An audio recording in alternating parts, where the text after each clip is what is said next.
Hello நண்பர்களே, இன்னைக்கு நம்ம தொலைபேசியில எப்படி ஆங்கிலத்துல பேசணும் அதுக்குரிய சில முக்கியமான இங்கிலீஷ் எக்ஸ்பிரஷன்ஸ் உங்களுக்கு சொல்லிக் கொடுக்க போறேன்.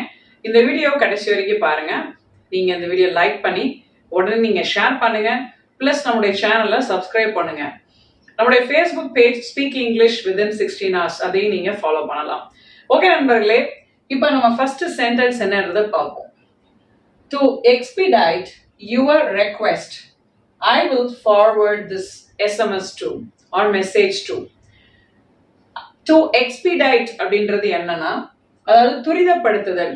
அதாவது நீங்க இந்த ஒரு எமர்ஜென்சியான ஒரு ரெக்வெஸ்ட் கொடுத்துருக்கீங்க, அதை துரிதமா நான் இந்த மெசேஜை அந்த கன்சர்ன் நபருக்கு நான் ஃபார்வர்ட் பண்ணி உங்களுக்கு அந்த பிரச்சனையை தீர்த்து தரேன் அப்படின்னு நம்ம நிறைய இடங்கள்ல பேசுவது உண்டு. மற்றவங்க எப்படி அதை கன்வே பண்ணணும்னு தெரியல.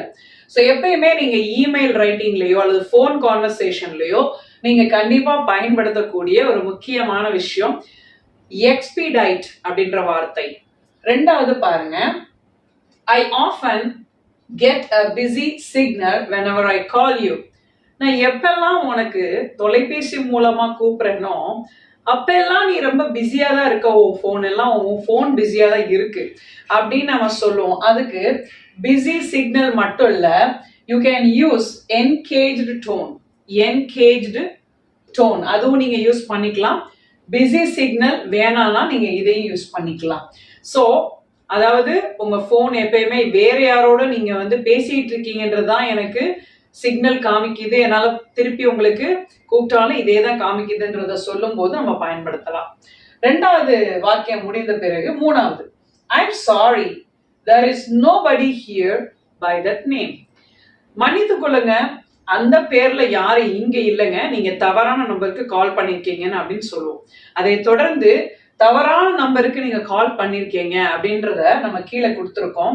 மேல நான் சொன்னது புரிஞ்சிருக்கும்னு நினைக்கிறேன். Sorry, I think you have dialed the wrong number. நான் நினைக்கிறேன் நீங்க தப்பான நம்பருக்கு கூப்பிட்டுருப்பீங்க, தயவு செய்து நீங்க கரெக்டான எண்ணிற்கு கூப்பிட்டீங்களான்றத செக் பண்ணிக்கங்க அப்படின்னு சொல்லலாம். அடுத்து கடைசி ஒண்ணு, could you tell him or her that I called? இப்ப நீங்க ஒரு நபருக்கு கூப்பிட்டு இருக்கீங்க, அப்ப அந்த நபர் அங்க இல்ல, அவங்க வேலையா இருந்திருக்காங்க, வெளியில போயிருப்பாங்க போனை வச்சுட்டு. அப்ப நீங்க அந்த நபர்கிட்ட என்ன சொல்லுவீங்க, நான் கூப்பிட்டதாக கண்டிப்பா அவர்கிட்ட நீங்க இதை சொல்லிருங்க அப்படின்னு சொல்லுவோம். Could you tell him or her that I called அப்படின்னு நீங்க சொல்லுங்க நண்பர்களே. இந்த மாதிரி வாக்கியங்கள் இன்னும் நிறைய நீங்க கத்துக்கணும். நிறைய ஃபோன் கான்வர்சேஷன் ரிலேட்டடான சில சென்டென்சஸ் உங்களுக்கு நெக்ஸ்ட் வீடியோல வரணும் அப்படின்னா நம்முடைய காமெண்ட் செக்ஷன்ல உங்களுடைய விருப்பத்தை தெரிவிங்க. நீங்களும் இது மாதிரி கொஞ்சம் சென்டென்சஸ் எனக்கு மேக் பண்ணி காமெண்ட் செக்ஷன்ல அனுப்புனீங்கன்னா ரொம்ப நல்லதா இருக்கும். நம்முடைய பாசிபிள் இங்கிலீஷ் ஆன்லைன் கோர்ஸ் போயிட்டு இருக்கு. நெக்ஸ்ட் பேட்ச் 15 செப்டம்பர் நம்ம ஸ்டார்ட் பண்ண போறோம். நீங்க 74th பேட்ச்ல ஃப்ளூயன்சி ட்ரைனிங்ல சேரணும் விருப்பப்பட்டீங்க அப்படின்னா என்னுடைய வாட்ஸ்அப் நம்பர் இந்த நம்பருக்கு தொடர்பு கொள்ளலாம். ஸோ டெலிகிராம்லயும் நீங்க என்னை தொடர்பு கொள்ளலாம். பாசிபிள் இங்கிலீஷ் கிரேஸ் ராணி சொல்லியுடைய பேர்கள் உண்டு. அண்ட் ஆல்சோ ஃபேஸ்புக்ல நம்மளுக்கு 2 lakh சப்ஸ்கிரைபர்ஸ் இருக்கிறாங்க, ஃபாலோவர்ஸ் அதுக்கு மேலே கிராஸ் பண்ணிட்டோம்.